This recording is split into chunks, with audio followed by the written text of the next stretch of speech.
perfect fit with Chiara and her husband, Matt. They are one of my favorite friends, favorite people, and I'm really excited to have them on today. Definitely go check out another episode I did with Chiara in the past where she shared about her chronic fitness journey, living with Lyme disease and some other issues. And I wanted to have Matt on the show today because he's her partner, right? Like he has to go through the same things with her and be her support system. And the partner of somebody who is sick goes on their own journey as well, which can be, challenging in its own way. So I'm really grateful that you guys are open to doing this with me today. Thanks for having us. I'm excited. Yeah, cool. So one thing too is I wanted to also mention that Matt's a really awesome photographer and just an all-around really good guy. I think I've known you guys for like 4 years now, right? Yeah, at least. Yeah, and I saw you guys have a new dog, Mila. Mila. Mm-hmm. Yep. Is she a German Shepherd or what kind of dog? Puppy. Yeah, she is a German Shepherd. Very much a puppy. Super playful, super sweet. And you guys like sort of kind of recently moved. How's that transition been? It was a lot in the beginning, but I mean, we're starting to settle in. We like it here. Oh yeah, moving sucks. I always say I think moving is like the first layer of hell. Just constantly moving your shit. All right, but awesome. So I wanted to ask a couple of questions because obviously recently my boyfriend's been dealing with his own health issues. So I kind of was thinking about Matt's kind of side of this and what it's been like for him, obviously he's not the one dealing with the illness, but he does have to support you and it affects everyone involved. But I wanted to ask, like, how long have you guys been a couple, and was it like before or after the Lyme disease diagnosis? So we've been together, 7? Yeah, something like that. About 7 years now. We started talking with that intention about a month after you initially had your most serious symptoms. I mean, I think you've always had some symptoms throughout for your entire life. But yeah, it was about like a month after I got really sick, I guess 2 months, and a month after my Lyme diagnosis that we started talking. So I've kind of been dealing with illness since we got together. Mm-hmm. And Matt, if you don't mind me asking, did you have any girlfriends prior to her that had any type of chronic illness, or was this something totally new to you? I mean, I knew it's hard to say because, I mean, everybody's got something wrong with them. It's the severity of it and how it impacts your life, their life. I mean, sort of, kind of, but it's hard to compare things. Yeah, that's fair. That's fair. How do you think it impacted your dating life? Like, were there things you guys like maybe couldn't do? Well, I think Mary's going to best explain that, but yeah, no, it is. There's a bunch of layers of this. I mean, dating life specifically, I always say one of my favorite dates we ever had was I think it was the first Halloween when we went to the haunted house, but she can't do that stuff anymore because she's later developed light sensitivity. So the strobe lights, concerts, when her friends ask her to go places, fragrances. I mean, just a little bit of background. Mary has issues with allergies as well as, like I said, light sensitivity. That's photophobia. Mm-hmm. So those things themselves are limiting, especially considering when we first started dating, she was only 19 years old. And, as someone that's still a teenager and now she's in her mid-20s, but like during that time of your life, I know me personally, I went to a fair amount of concerts, you go to festivals and you're just exposed to all these environmental factors that people don't even really think twice of. You may think, well, that's sort of annoying, but to somebody else, it could be pretty severely impactful. So, it definitely impacts relationships with people in more ways than one. I'm not going to go off because I wanted to mention relationships outside of our relationship, probably if you want to segue into that, but I'm going to let Mary talk. Yeah, I would say like one thing that we even still kind of talk about, especially now that we've been married for a few years, is that when we look back, like we didn't have those kind of fun memories that most people have when they start dating. Like we really didn't have that kind of honeymoon phase where everything is just fun. Like that was never really part. Like we had fun, but not in the way that we might have experienced in other relationships before I was sick. Yeah. I mean, for me personally, there's a learning curve to it. And it doesn't even matter because, I mean, I keep wanting to go in the relationship with people. But I guess, do you mind if I transition and Yeah, expand yeah, this yeah. question Yeah, into whatever feels something a natural, bit? go for it. Okay. Um, so in more ways than one, you're constantly interacting with other people that are sort of outside the sphere of your own relationship, which is the case whether or not your partner has any sort of chronic illnesses or not that impact their daily life. It's just the fact of it. I mean, it's family and it's friends. And I would say for me, a lot of people don't seem to understand how drastic things can be, even if it's on a mental level, because really, but when you have an illness, there's more to it than just feeling a certain way physically. There's the mental aspect of it. And along with that comes its own sense of trauma. I mean, you talked about moving into a house. Um, that sucks. It's like every time you move, it's a trauma, and you're dealing with new issues, thousands of dollars, stress. Um, that is what it is. But specifically, like with chronic illness, though, it's like no one really understands the amount of stress that your partner, and also the responsibility you have to that partner. When you're hanging out with your friends by yourself, say if Mary's at home and I go out to see somebody for a few hours, if she's having an issue, I mean, it can be traumatizing for her that she's alone dealing with it, but nobody understands that. They just view her a certain way. Same thing with her parents, my mother, it's very difficult thing to deal with. Usually, and my reaction to everything is, I mean, I know my own personality quirks. I mean, like almost 36 at this point. You should probably know that at that point.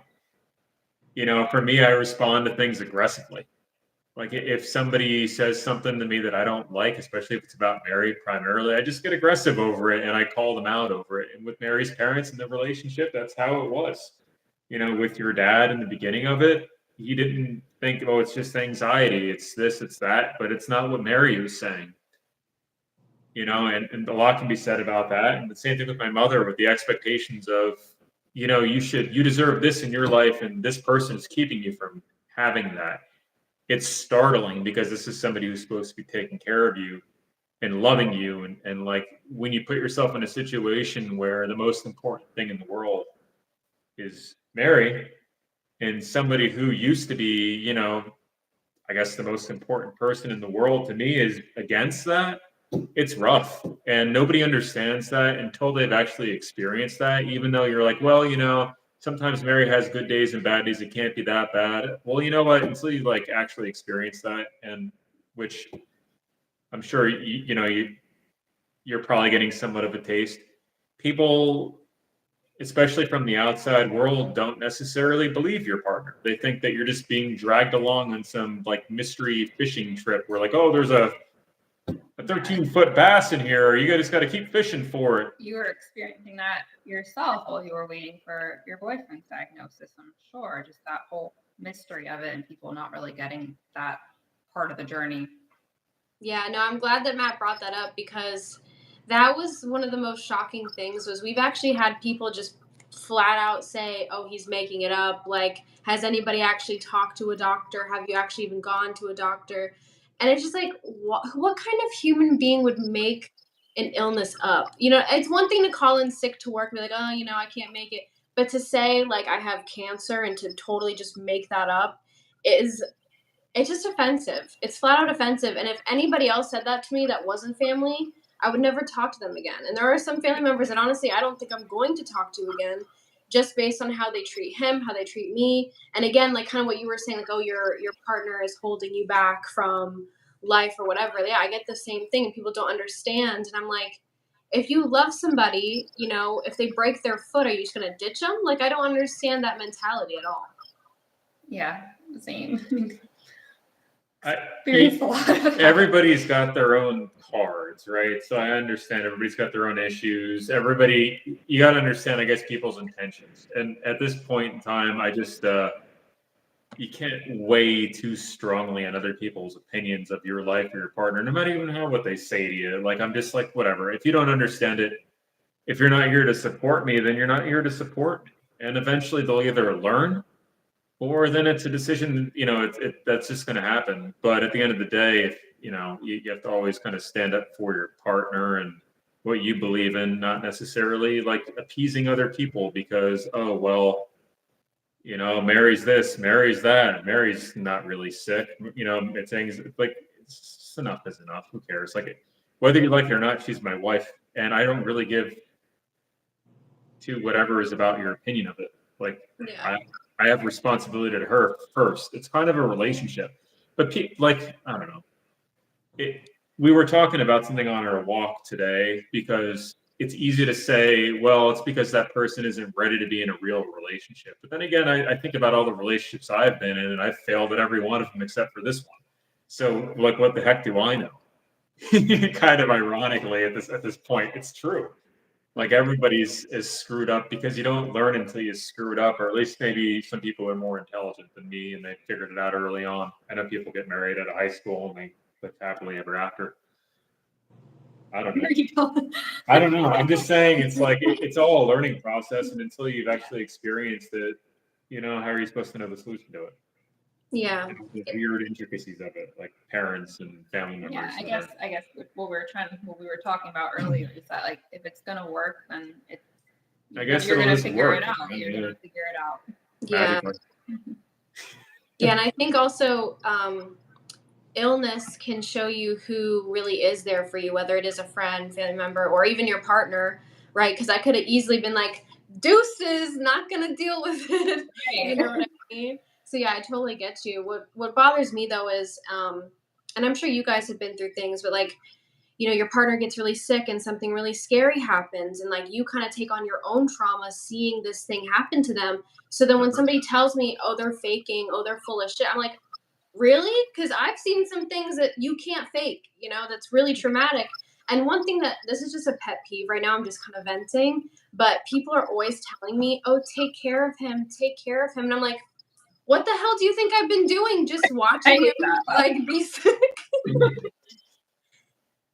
Yeah, but yeah, no, I think that's a good thing you brought up though, is about like how you kind of being the partner watching do develop your own trauma from it, because it is a really hard thing to have to see. I mean, I've definitely had some scary stuff that you've had to witness and help me through. You know what? It's sort of like, you know, when you have kids, people are like, oh, you can't slip up once. You know, you have to be your best self, that sort of thing. It's sort of that way when you're taking care of a partner too, I think. Yeah, like you definitely can't be like wasted somewhere, because if she needs you, like you gotta be there. Yeah. I mean, I think we had this conversation before. I was never really given the opportunity to be a, you know, just like, what's the word I'm thinking of? Like a lush or like a party person. Yeah, I guess so. I mean, before marriage, sure. But I mean, at some point, it is, you know, you have to stand up for your responsibilities. And grow up a little bit, yeah. I think that there's one thing I do want to say, and I think maybe it's Mary as a unique individual, or maybe it's her situation, or a combination of both. But I don't feel like I necessarily was the best person I could have been. Like, I didn't really have that self responsibility until she taught me that. Like, and before we got married, like, and I say this to everybody. I'm pretty sure I mentioned this at like job interviews before. But like, you know, I signed up for my master's degree in grad school. You know, I applied for professional certifications. I go for promotions. I've been working out for 2 years. I watch my body weight. I try and eat healthy, except for sorry, I want gummy candy. And I feel like I kind of owe that to Mary and this situation in general, Why? I don't know. Like I said, it could be Mary, it could be anything else, but there's some positives out of it, you know? Yeah, no, actually, I agree. I definitely do because since I've come into his life, well, before I met him, I mean, he was a single dad, and he's like a man's man. Like, he didn't give a shit. He'll eat dirt for like, lunch or whatever. So I kind of came into his life, and he did start eating healthier. But I think this even really scared him, and he's like, okay, I need to take it seriously. Like, I'm not 15. I can't just, you know, live recklessly or whatever. So that you're right. That is a positive, and I think also a positive kind of is or are, I don't know about the grammar there, but even like people who make comments, right, that are like, oh, I don't believe you or whatever. I think even those comments are kind of positive because then again, you do find out who you can actually rely on when push comes to shove. Because there's some people who have come out of the woodwork that I was surprised even cared, to be honest. So, I think that's even a positive in some ways. But yeah, it's scary. Like when they get really sick or something and then it's kind of like, you never know, like, is this when I'm supposed to call an ambulance? Should I like ride it out? And that stuff was really scary. So when you do have those moments of, something scary happening with Mary, like, how do you react to it usually? Or how do you get through it? How do I react to it usually? I mean, it's a mixture of emotions. I'm not a perfect person. I mean, it's better now, but I mean, at first you get frustrated. You just get frustrated. It's like, like now what? Now I got to deal with this. I mean, I'm just being honest. It's tough. It's not like a walk in the park. If it was so easy, I mean, I could tell you all sorts of positive things I've done, but it's really not. It's really not an easy thing to do. It's not, and especially like in those instances where, okay, do we need to go to the emergency room or not? Is this, feel like a bigger deal than it actually is? It's hard to have those conversations, especially if like I'm feeling one way, but he's on the outside and can see it differently. It does kind of fall on you a lot of the time to make that decision because you just don't know. Yeah, you can't get excited. You can't be reactionary. You have to keep your cool and be like a leader in the situation. Yeah, that's one thing I actually have learned about myself is I'm really calm. I'm like serial killer calm when some crazy shit happens, and I'm almost like concerned, like, why am I so relaxed? I mean, it's a um, good quality to have. Yeah. yeah, I guess it's a good thing, but it is a little scary. I'm like, shouldn't I be freaking out? Maybe. Yeah, Just make yeah, sure you give yourself the time after the fact to kind yeah. of just check in with yourself. Yeah. True, but I do appreciate, Matt, that you're honest that it can be frustrating because it can be, and like I think it's also interesting how you're the man and obviously the woman in the relationship is ill, and for me it's the opposite. So I've even noticed that like if I take care of him too much, I get some aggression back because he's like, I can do it, I'm fine. You know what I mean? And so do you ever do that, Mary, or do you think that's probably more of like a masculine kind of response? I think it's more like he's very willing to help me, but I'm too like I don't want to ask. Like I don't want to put him out. Mm. Okay, I get that. So it's a little bit different, but kind of the same. Yeah, like kind of this. We have conversations sometimes to kind of go back to the point about how it impacts our lives. And this was like a long-standing argument. Like usually Halloween. Remember, like going out on Halloween because like, oh Matt, you can go out by yourself. Like, can I really go out?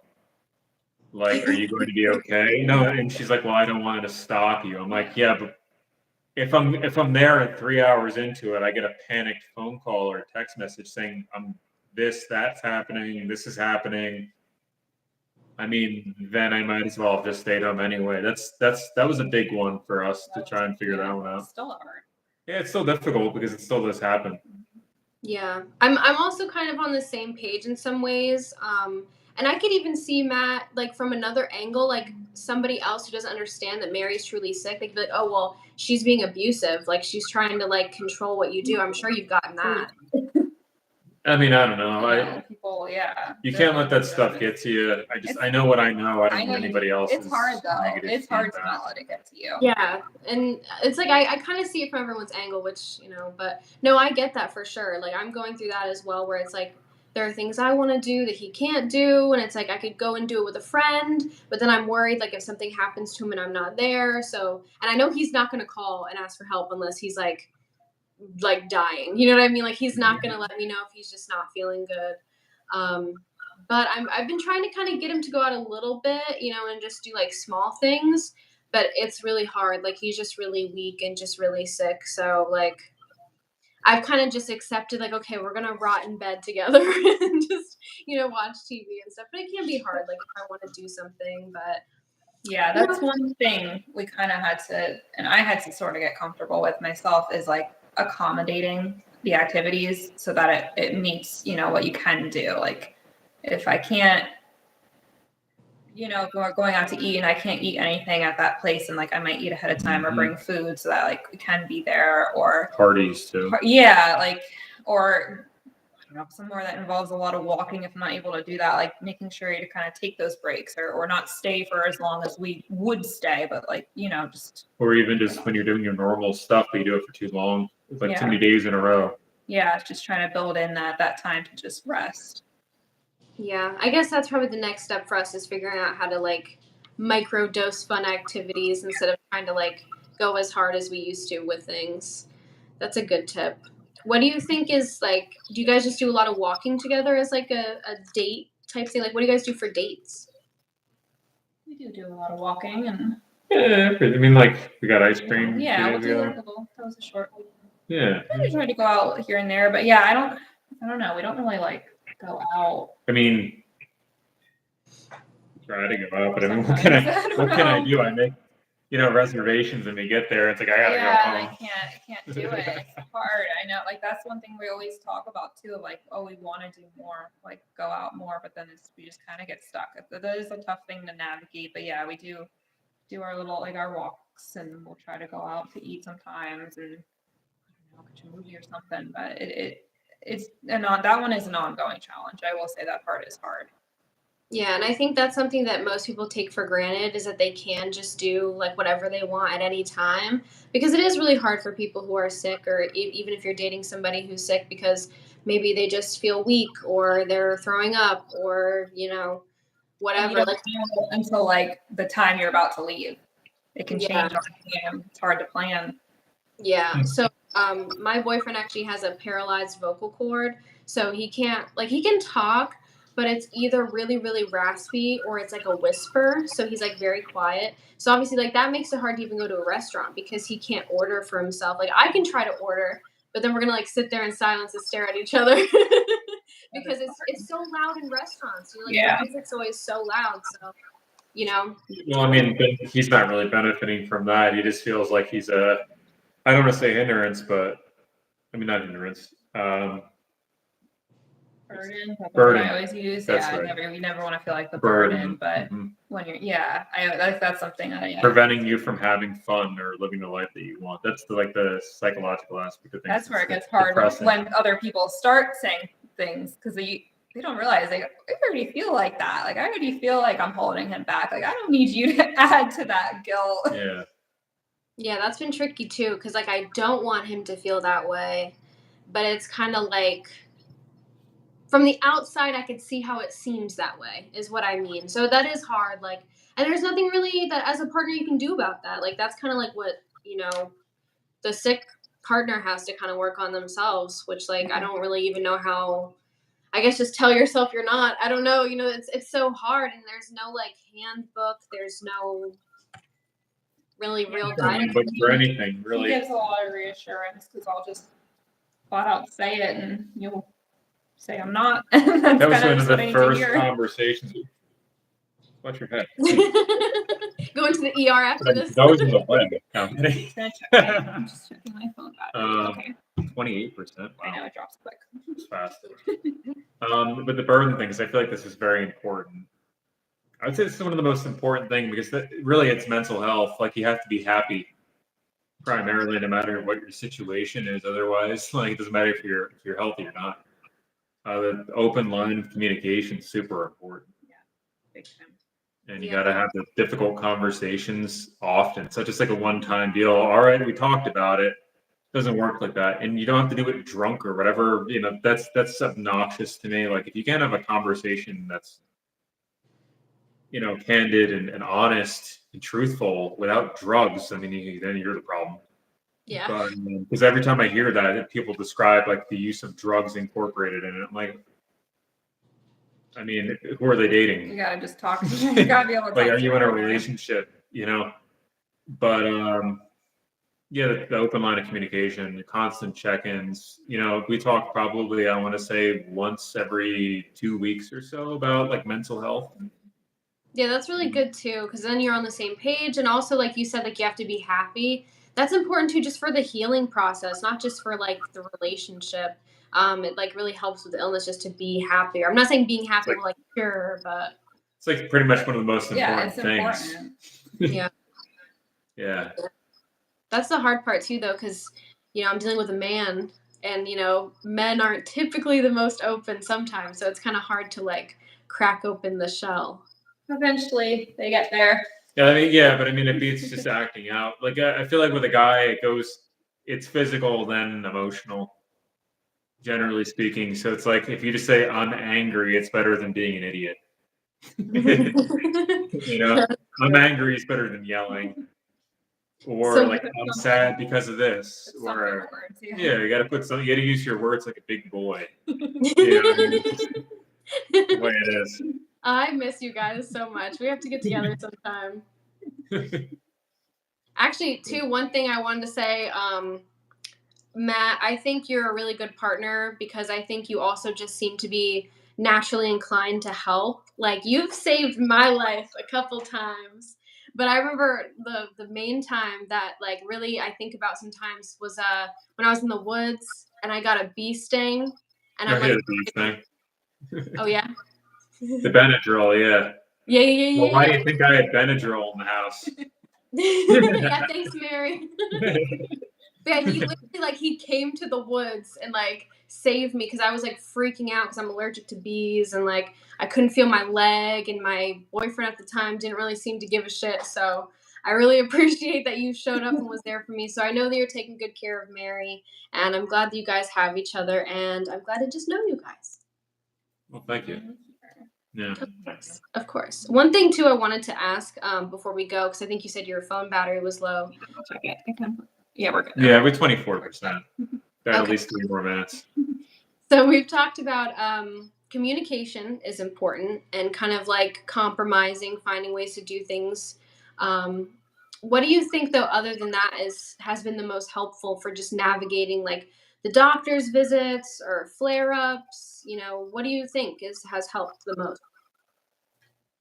Want me to answer that? Well, we can take a turn. Well, I just want to I want to discuss one thing real fast, or at least make a note of the fact that doctors, it's probably different depending on what it is, but if you have something that's undiagnosed, I mean, good luck. I mean, we've been to, I don't know how many different facilities, comment. I mean, I always share this story, but at some point you just want to punch these people in the face. Nothing's more personal than somebody trying to offer false hope to your spouse. If anything makes me angry, it's that. Also, just like the whole concept of science and medical and all that stuff, it's sparse. The information, at least with Mary's, and there's a lot of details out there, and you can go down a rabbit hole that like it's never ending. You just keep going and going. Maybe it's this, maybe it's that, and then Yeah. you're just like, geez, I know so much about these things that she probably doesn't even have, and nobody takes it seriously. Yeah. And the reason why, I understand why, because you're like, oh, here we go. Here's another one, and she has these issues. But the problem is those random issues. The more people you talk to about it, the more people you discover have similar issues. Yeah. It's like, okay, and what did you do about it? Oh, you're in the same boat I'm in. But over time, there's ways of dealing with it. But I can't just stress. I know we talked about mental health, but that's, I think, the most important thing. You got to be happy. You got to take care of yourself, and you got to also. I know it's them talking about how they're feeling mentally, but it's also you. It's a two-way street. It's a relationship. So, and that's with, I think, every relationship, obviously. And I want to just jump in just really quick. And you guys don't have to answer this if it's too personal. But do either of you see like a therapist or like a couples therapist at all, or? I do. We did that in the very beginning. Yeah, we did together as well. Yeah, I highly recommend it. I don't know about you, but I mean, like, I've never been in this dynamic before, so I had to, Nobody teaches calibrate you my brain how to deal with it. And so having somebody like a professional give some guidance and advice, or even just hear each other, hear you out, and it helps you communicate better. I really recommend it. I think it's worth doing. All right, cool. And then what were you gonna say, Mary? I'm sorry. Oh yeah, about just to kind of answer your other question about like navigating doctor's appointments is one, like kind of two parts. Is one, I think like he's very passionate is part of your personality, but also like your perspective of me, especially we've been burned by a lot of doctors before. So that would be something that I would get frustrated at, is like we'd be in a doctor's appointment and I feel like he would start to monopolize it out of like good intentions, but then I feel like I'm not being heard even in that. So like that was something we talked about, getting on the same page before going to the appointment. Like, these are the things that I want to address, and this is what I want to talk about. And after I get through all this, if there's anything else like you want to add, then feel free. Like making sure that, you know, the patient still is the person in charge of their own health story, and then you're kind of there for support and added support. And I do think that is helpful when he comes, though, because I do find having that second person, even just to sit there quietly, but having that second person to just like back up that this is happening and this is real, it helps a little bit in getting taken more seriously. Yeah, and that's a skill that she really developed into, because I feel like Mary was very quiet and almost like she thought that she was a burden, so she never really wanted Didn't even want to bother the doctors. I'm not even gonna bother the doctor with my problems. It's probably not that big of a deal. So she figured that out on her own, and she's really grown into that. The other thing is this, and this is, I guess, I don't know how to put this properly, but I don't think doctors really consider the opinions of young women very seriously. Yeah, I agree. And it's not just young women either. Like, I think it also depends on how you're dressed. Like, for instance, you know, my boyfriend tends to dress, you know, I guess you could say just like, you know, redneck blue collar. Like, he usually looks pretty dirty because he's been working on cars and stuff. And so we'll walk into a place and they just kind of like disregard us, don't take us seriously. And they're like, you know, it's just disrespectful. Like, he even told me a story like before we were together that he went to the hospital for something really serious, and they walked in and they were like, "Oh, we're not giving you pain pills. Like, we know you're here to get some pills." So yeah, it's just they just see you and they categorize you as whatever they think you are, which I guess is human nature. But if you're a health professional, like, you should hear somebody out regardless. Right. Like, most people aren't going to waste their time and money for what? I never get what for some sort of attention that they think is gratifying. But yeah, I wish that they would take their patients more seriously, because I don't want to be there. Yeah. Well, that's one thing. Actually, I'm glad that we talked about this because I almost forgot. We've had some really, and I know you have too, but just incredibly negative experiences with some doctors in a lot of different ways. Have you ever thought about like suing somebody for like either malpractice or like? Oh yeah. Oh yes, but it's felt too overwhelming to ever pursue it. But yeah, the time that I had a very, very severe reaction to a medication in the hospital, and they didn't inform me of what they were giving me prior to giving it to me, but they just did it. And then I had a very bad reaction that I thought I was going to die. And then when I went back a month later for another issue, there was no record of it ever taking place. There was no record of the reaction, no record of, what happened. And I did really want to sue for that, because that was so dangerous. They even like destroyed the evidence. Oh my god. Well, I don't know if they destroyed the evidence. Well, they didn't record it. They didn't record it, but it could have been the fact that the doctor was trying to react to a situation. Doesn't matter. After the fact, you're supposed to. Let me just double check this. Okay. Yeah. Oh, go ahead. Yeah. And I mean, there have been other times of just, I don't know that the treatment was necessarily safe with like the amount of medication given or the duration that it was given, things being experimental, like being dropped with no notice from practice, just being like, oh, this doctor can't see you anymore. I mean, yeah, there's been some bad experiences. With an Ivy League school, by the way. Yeah. I mean, if I had the resources and the energy to pursue legal action, then yeah, I probably would, but it's just a lot. Yeah, that's a good point. It's like adds more stress, adds more money, I get that, but sometimes it's just like somebody's got to do something. Like, because every single person I've ever met has some horror story with a doctor, and I Yeah. feel like nobody just like does anything about it. But you're right. It's I think they make it difficult on purpose. That way they don't have to fix anything. Mhm. It's just messed up. Like they're like the local hospital here is literally known for being horrible. Like they literally say like you might as well just stay where you're at and die because then you're just gonna be in their waiting room and die. Like it's so bad. Yeah, they just get away with these things. It is terrible. Yep, it's best not to ever have to go back. I mean, honestly, the only thing you can do is take care of yourself and be cognizant of your body, and hope that you never have to go. Because nobody's going to fix your problems except for you in some instances. I'm not saying all medicine doesn't work. I'm sure there's stuff that does work, but No, yeah, I agree. It's definitely like Mary and I have talked about this too, like mind, body, soul. There's always an element that isn't just physical, and but that's also hard too. There's no like band-aid for a deep trauma that may have brought about a disease. So, it's kind of one of those things. And with my personal belief, I think that well, there are some injuries that are purely physical. Like if I hit you on the head, it has nothing to do with your feelings. But let's say you have some type of disease, it started from an emotional trauma, but in order for it to become a physical illness, I think that takes a lot of time and a lot of like pain built on top of it. So yeah, once it becomes physical, I think it's a lot harder to heal than if you had just, healed the trauma closer to when it had happened. You know what I mean? Mm-hmm. Absolutely agree. I think like I have fibromyalgia. There's a lot of people with fibromyalgia who, with certain work and therapy, have been able to like uncover that it did start from an emotional trauma and developed into a pain disorder. I mean, it's more than a pain disorder, but you know what I mean. And by healing that, then they start to, feel a little bit better. And Yeah. so, yeah, I do definitely think that emotional mental health 100% can well, impact your that's physical health. studied too. I mean, I've not to interrupt you, but like, Right, we're gonna get closer. yeah, I mean, there's studies on veterans of foreign wars with PTSD, like shell shock, and I think I've read a statistics. I'm not going to guess, but I know it was more than half. Oh wait, hold on. You'll come back in a second. But you're saying more than half what?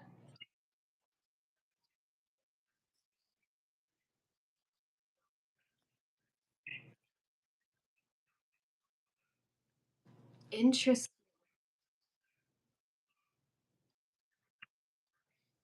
So that must be so let's think about that. So that must be some type of fight or flight response that like triggers it, I guess. So it's like a survival.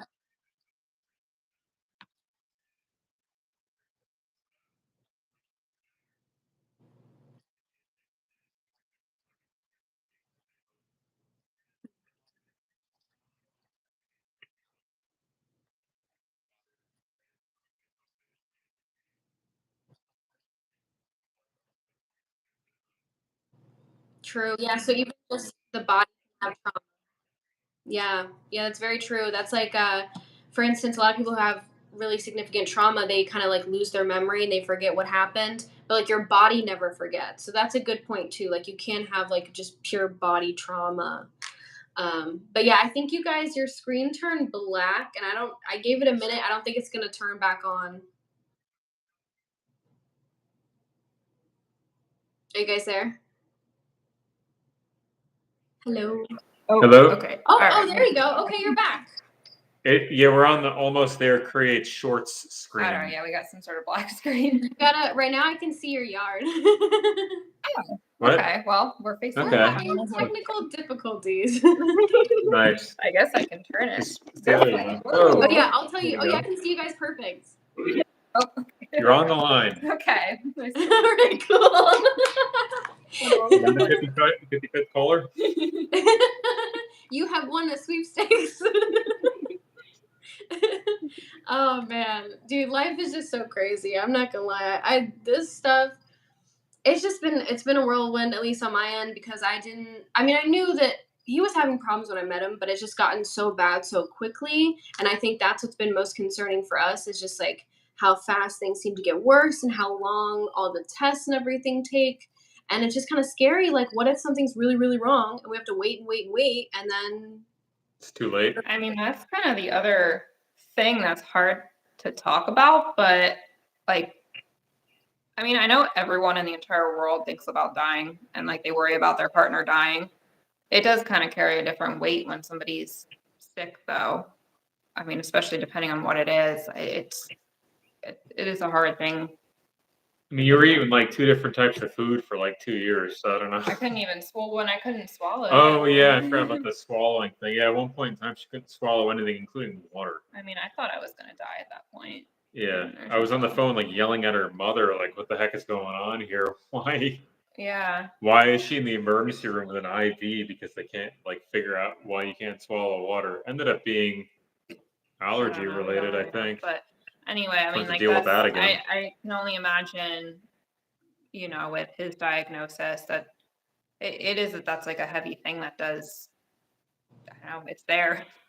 Yeah, and it's especially scary, like, obviously not just for me, but, like, he has a 7-year-old daughter, and, like, we told her, like, "Hey, like, daddy has cancer," and she's so cute, like, it was sad, it was kinda cute. She literally, like, opened her mouth and gasped and, like, jumped, she was like, "Oh," and she was like, "That scares me," and I was like, "Oh," like, it's so sad.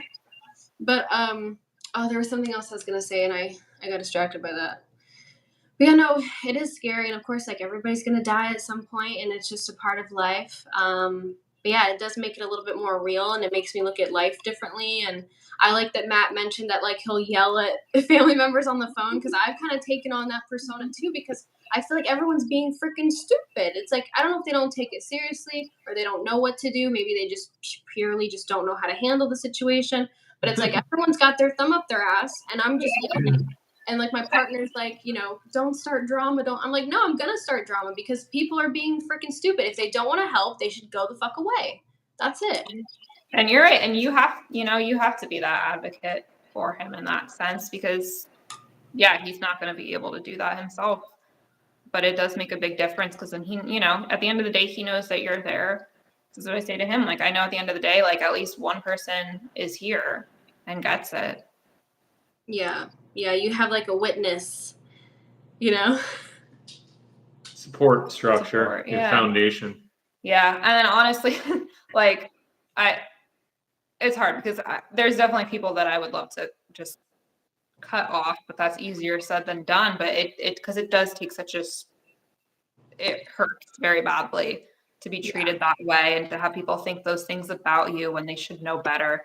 But that's where that information diet kind of comes in handy. Like some people just don't deserve to have all the information about your life, and it can just be more peaceful that way. Yeah. Yeah. I definitely agree. I think sometimes involving people just makes it messy.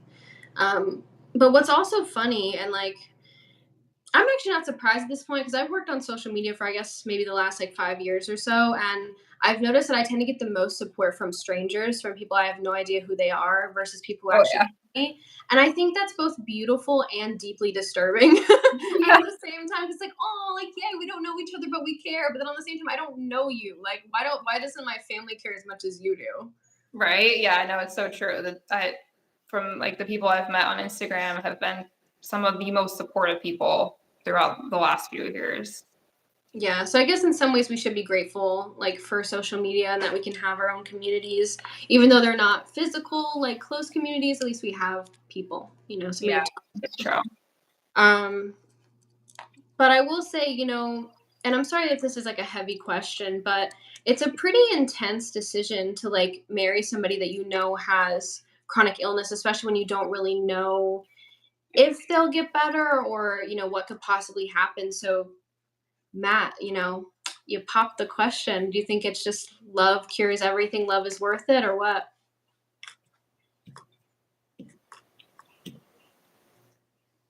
I got to think about that for a second. I understand the basis of your question. It's just difficult to answer because a lot of it is.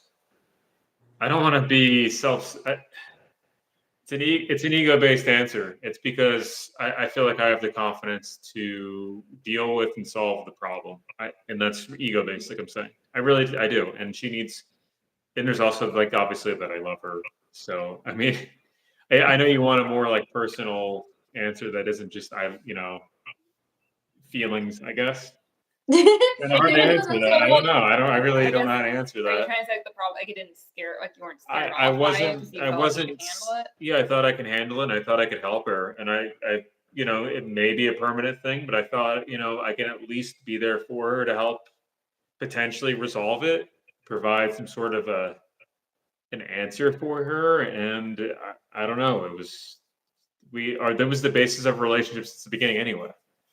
Yeah, that's very true. No, but I love that because I think that that's a very like masculine answer, like just wanting to kind of help, provide, protect, and all that. So I like that answer, and I think that like I don't know, it's really an answer based in hope too, though, because you think things can get better, you can figure things out. So I think that's really healthy, and it's better than if Mary had a partner that was like, oh well, I'll get the life insurance money or whatever, like it What could be life really insurance messed money? up. Life insurance money. I am the life insurance money. Oh man, I love you guys. But anyways, how have things been though? Seriously, have you been doing all right? Yeah. Yeah, ups Yeah. and downs. It's just You know, can I bring up one thing about the air conditioning? Just because I feel like it's kind of relevant to this conversation. sure. I know it doesn't seem like it's relevant, but I think it is. In my own brain, it is relevant. So moving into this house, we had all these stupid mold problems, and it just dumped money and effort and work into it. And I thought I resolved it. We put in air conditioning, which is, it's up there in the 5 figures to get that stuff installed. It's stressful. You have to talk anything with a house. You have to like talk to 10 different people and figure out who's trying to take advantage of you, who has the best deal, who's giving Yeah. you a warranty. There's all these factors to it. Well, anyway, this was 4 months ago, right when we were buying the dog. I was pushing to get air conditioning installed because I didn't want to wait until summer because like this guy's going to be busy because it's the summertime, it's peak season. Yeah. So anyway, I was on Monday I started smelling things coming out of the air conditioning, and I know I was smelling something because it's still on the couch, but nobody else has been able to smell it except for me. And if I go and I rub my hand on the couch and I smell it, it smells like it. And I swear it's on everything. But right now, it's not there anymore. They went, they looked at it. There's nothing. Everything's perfectly clean. It's like, oh, this is like brand new.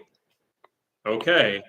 But, I I smelled it before. I tested it. I put a rag on the register. I took it out, got pizza, came back, smelled the rag. It smelled like it. I'm like, okay, 100%. There's something there.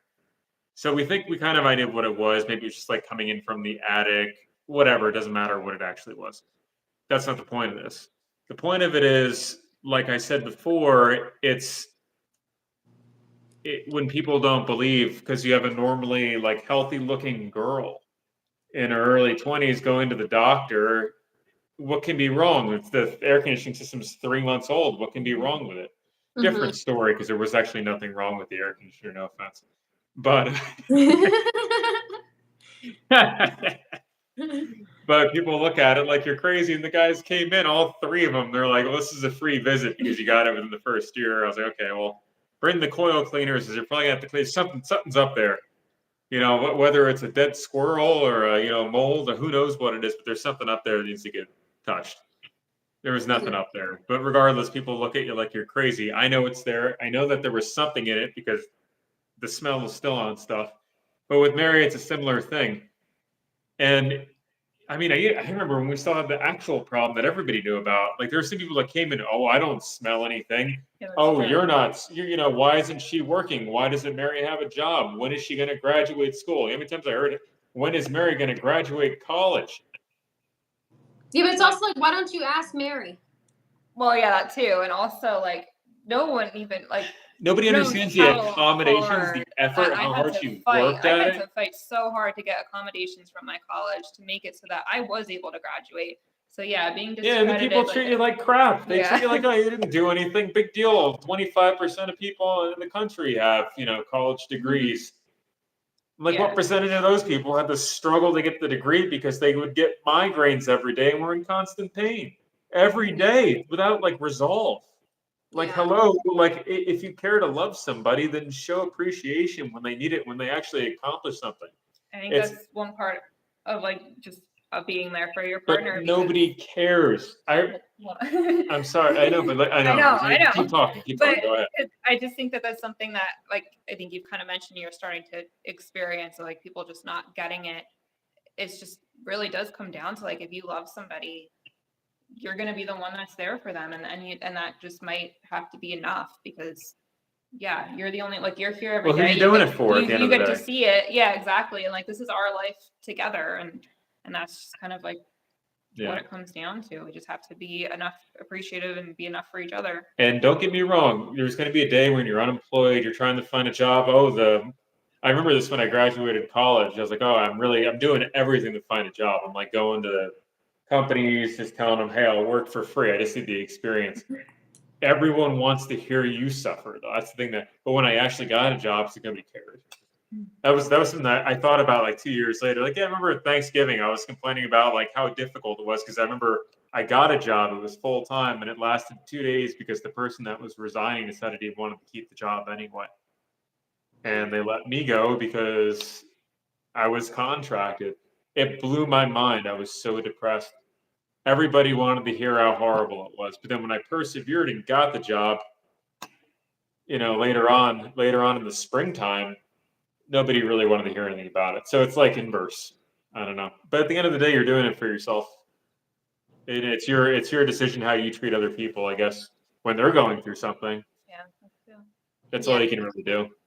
Yeah, and I'm really glad we had this conversation because I feel like dark humor has gotten me through it. I make some jokes that might be a little bit pushing the envelope, but it feels good to just laugh, even though everything's kind of dark. And I have been getting pretty angry. I'm not gonna lie. I've been incredibly angry with everyone, doctors, family, friends, angry even sometimes at him because I think maybe he should be doing something differently or, and it's not that I'm mad at him. It's more just being so passionate, Mary, like you said about Matt, like being so passionate about what's going on. That's kind of like, pick yourself fucking up and let's deal with it, That's where talking comes in. Like I said, it's the most important part. If you're not happy, it doesn't matter what's wrong with you.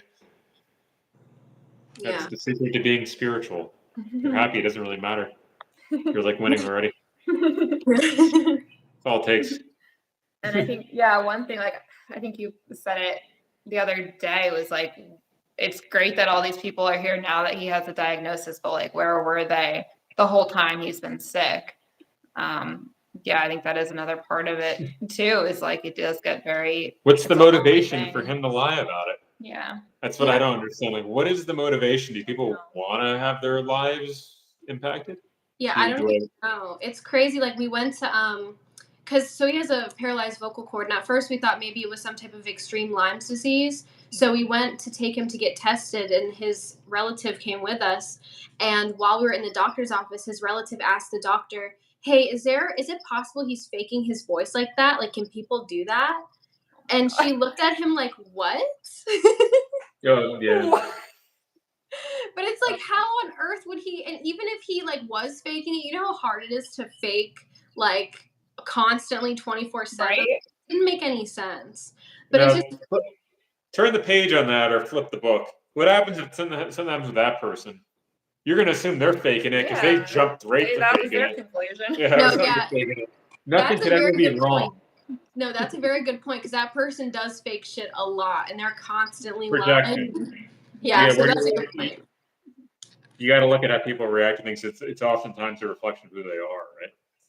Yeah, they have the capacity of behaving that way because they are that way themselves. That's their opinion because that's what they think about all the time. Very, very, very true. Oh my gosh.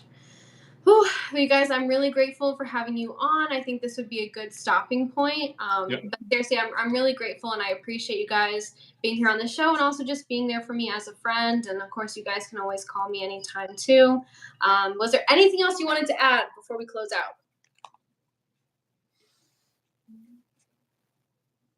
I don't think so. I mean, I pretty much said a lot, but thank you for providing the space because I think it's an important conversation and, keeping you guys in our thoughts and prayers. Yeah, thank you for that. Because honestly, if I were to add anything, I actually wanted to talk about this on my own YouTube channel or something. Because I feel like people don't know how to react to things. They don't like, and this is, you feel like you're alone, but like a lot of people go through stuff. Yeah. Like this isn't, I mean, at some point in your life, you're going to get sick.